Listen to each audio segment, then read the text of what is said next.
Aquino, kami rin po yung nag-file. So, hindi po ito politiko. Hindi po ito politika. Ito talaga ay aming advocacy sa Citizens Crime Watch. Non-partisan po kami.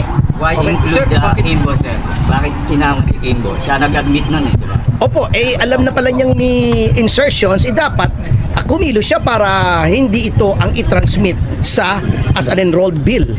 Dapat binalik yan sa BICAM kung lalagyan ng insertions. Attorney, bakit graft lang? 241 billion pesos ang pinag-uusapan. Graft po at saka falsification. Kasi yun po ang aming evaluation na ito po ang krimen na nagawa. May administrative case din ba na kasama dun sa complaint? Implied naman po yun pagka-ombudsman na we are invoking both the criminal and administrative jurisdictions of the Office of the Ombudsman. Malawak po ang kapangyarihan ng Ombudsman pagdating po sa graft and corruption. Ano bang parusa niyan, sir? Well, ito pong falsification ay up to 6 years imprisonment. Yun pong sa graft ay depende po sa mapapatunayang value ng perwisyo sa pamahalaan. Sa administrative po, pwedeng suspension, pwedeng dismissal from the service. Alam mo, sana talaga maging ending na ito ni Romualdez at iba niyang kasamahan. Sana po sana mapatunayan po talaga nila Topacio, nila Atty. Topacio itong kaso na ito, kasi alam niyo, it's about time na may managot. May perang nawala di ba?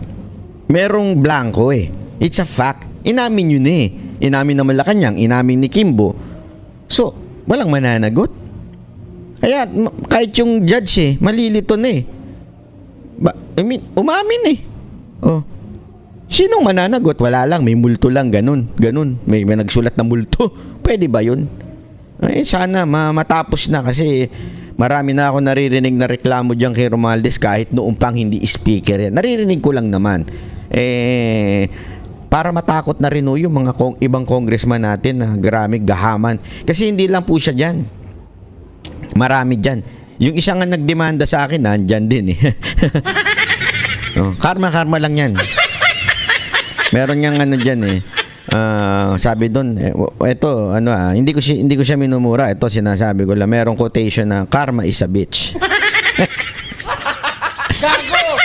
Yeah? Mas matindi yung kaso na yan kaysa sa ikinaso mo sa akin, Brad. Yari ka dyan. Kasi tandaan ninyo, ang chairman ng APRO nun si Saldico pa. So talagang kung mapatunayan nila Topacio na nagkasala si Romualdez, mananagot din sigurado yung chairperson ng APRO, di ba?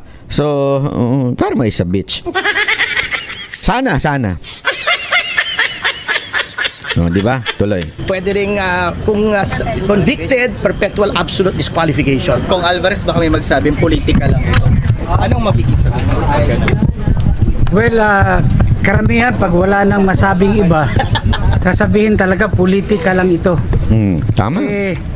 Lahat naman na nangyayari, politika talaga. Hindi, ako nga sinasabi ko nga mga kababayan, hindi ito'y politika. Kasi kung politika, sanang nginaw-ngaw na lang nila.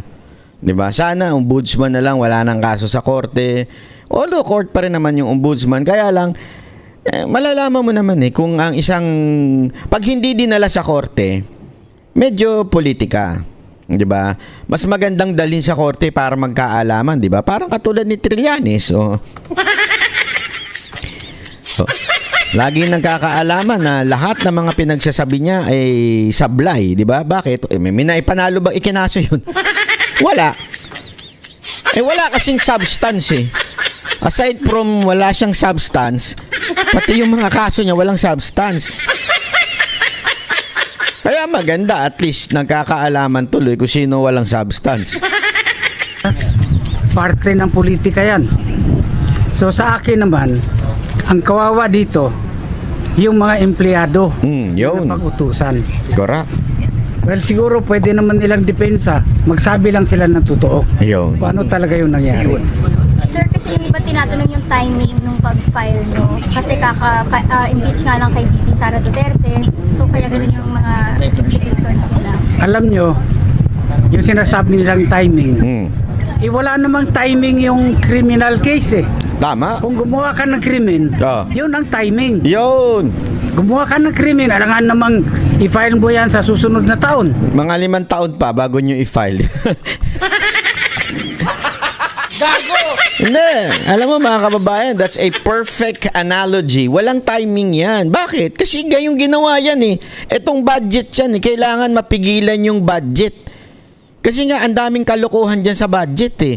So, alam mo yun, dapat ngayon na. Kailan pa? Kailan pa ho? Ano yan kung hindi ngayon? Di ba? Oh. I-file mo yan sa nakaraang taon. Hindi pwede.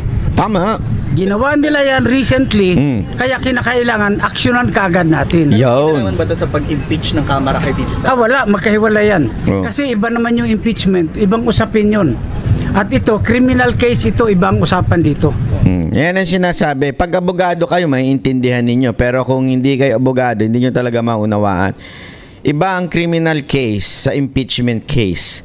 Iba ang pagpapatunay sa criminal case at sa pagpapatunay ng impeachment case. Pag-aralan ninyo, you do not need beyond reasonable doubt sa impeachment. Talagang yan, politika lang yan. Bilangan lang ng boto yan. Bilangan kung sino mas maraming...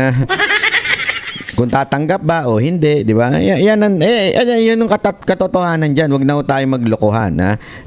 Hindi naman po yan lingid sa kaalaman. Kaya nga, di ba, ang dami naging issue niyan noong mga nakaraan. Dito gante, parang gano'n sa Or pag-impeach. diversionary tactic. Hindi, teka. Yung sinasabi nilang diversionary tactic, tingnan nyo ito. Tingnan nga Sino natin. nag-divert? Oh. Alin ang nauna? Oh. Di ba yung press conference ni dating Pangulong Yun. Duterte at ni Congressman Ungab? Oo. Doon nila pinaputok na maraming blanco yung BICAM report. Gayon. Ngayon, ayaw nilang pag-usapan yan dahil sigurado swak na swak sila sa Sa banga. kaso. Ayun. Kaya sila ang gumawa ng diversionary tactic. Ayun. Gumawa sila ng issue na matatabunan itong iskandalo Yun. sa budget. May narinig kasi ako, sabi nila hindi naman daw diversionary tactic to kasi hindi pa naman nang kinakalimutan yung budget. Hindi, diversion ito. Kasi ito tandaan niyo sa psychological thinking ng mga Pilipino, they can only handle one story at a time o one scandal at a time, di ba? Pagka napalitan na ho, makakalimutan na. Ang memory ng mga Pilipino medyo madali hong magbago eh. Madali hong makalimot, ika nga, di ba? Ganyan noon nangyari sa kasaysayan natin. So, kaya ngayon, ang tindi po kasi nung sa budget issue, lahat mismo ng tawag dito ng mga tao na iba't ibang kulay nakapansin doon. 'Di ba? Isipin mo ito yung tinatawag hindi lamang po ng mga Duterte supporter. Even if yung mga hindi Duterte supporter, ito po ang tinatawag na pinaka-corrupt na budget, pinakamalalang budget. Kaya wala na silang, kaya nga sinabi ko, bakit nila hinabol? Alam nyo ba, questionable pa rin yung paghabol? May mga napapanood ako na mga law expert, constitutional expert na sinasabi, mali yung paghabol. Kasi it's a new Congress. So, mangyayari niyan, pag hindi na-tackle ngayon, hindi natapos yung impeachment, pag hindi gumawa ang presidente ng special session, for sure, dapat ulitin, baguhin yung impeachment na charges na ginawa kay BP Sara Duterte. May mga ganyang opinion. Alam mo yun?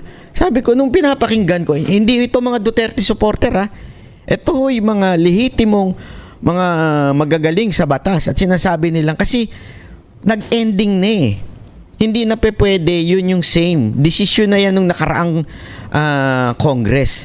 So dapat babaguhin na ngayon, uulitin na. Sabi ko, kung ganun ibig bang sabihin nung talagang may purpose itong pag-file ng impeachment? Di ba?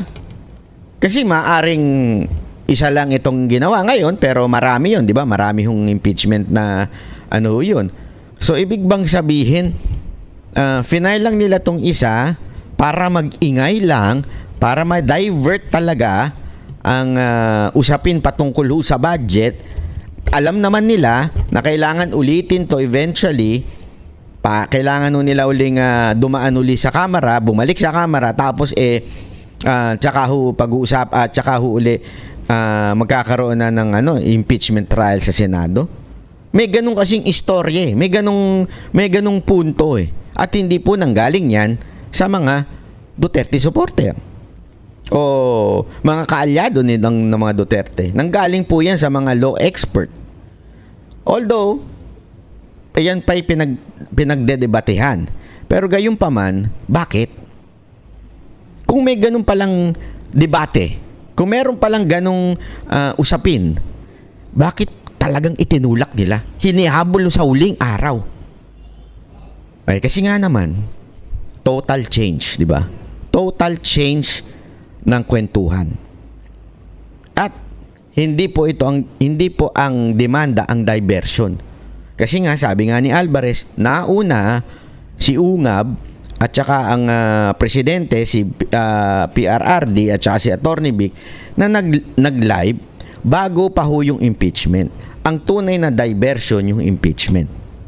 Ngayon, ibinabalik lang nila at pinagpapatuloy lang nila yung nangyari noon sa presko nila Ungab.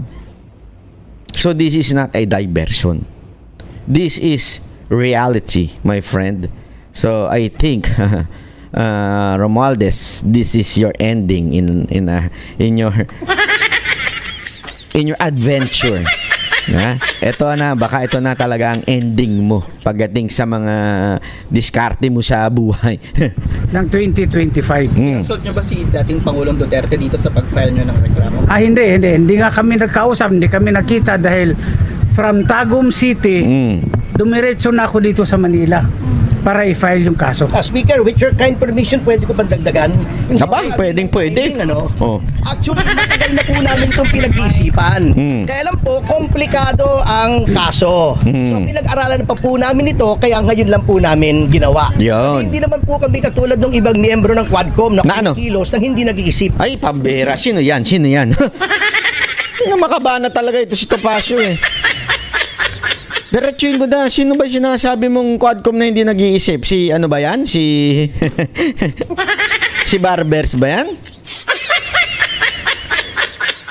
O baka naman si ano yan? Si committee. Ang lupit ng banat nito ni Topacio talaga. Ito isa sa mga original founder ng Banateros to siguro si Topacio. Pwede ba namin ikaw medalyahan ng Banateros? Pinag-isipan po namin itong mabuti.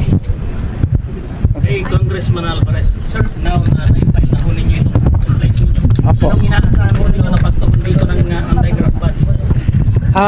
Kami naman, gusto lang namin patas yung laban on the merits. Tingnan nila yung reklamo namin. Kung may merits naman, ay pwedeng isampa sa Sandigan Bayan. Kung walang merits, edi i-dismiss. Walang problema yon. Basta decision on the merits. So, nakausap niyo na ba si former President Duterte tungkol sa impeachment ni VP Sara? Hindi pa po. Hindi nga paulit-ulit naman Members of the House. Total percent. Nandun yung krimen na nangyari. Sa Senate. Bycam, sir, yun Sa Senado, siguro naman, kung Office of the Ombudsman, pwede naman silang magpatawag kung sino sa Senado. Dahil alam nyo po, dito lang sa House of Representatives matagal na kaming sumulat, nag-request kami ng kopya, official copy ng enrolled bill. Hanggang ngayon, tinatago nila, hindi nila binibigay sa amin. Pero kung nasa House Library na po yung enrolled bill, yung ratified bill, pati yung GAE, publicly available po siya, mag-check. Pachi-check ko sa aking yung chief of staff ko, dahil yung sulat namin, hindi nila sinagot. Nag-request kami. Okay. Thank you, sir. Okay. Nako, malupit po itong binitawan po ng grupo na ito. Ayan, so bantayan po natin itong issue na ito dahil alam nyo mga kababayan, ito na siguro, ito na talaga ang sa tingin ko lang naman, sana sabi nga nila magdilang anghel ka, hindi lang ng anghel, baka pati propeta. Hindi, biro lamang po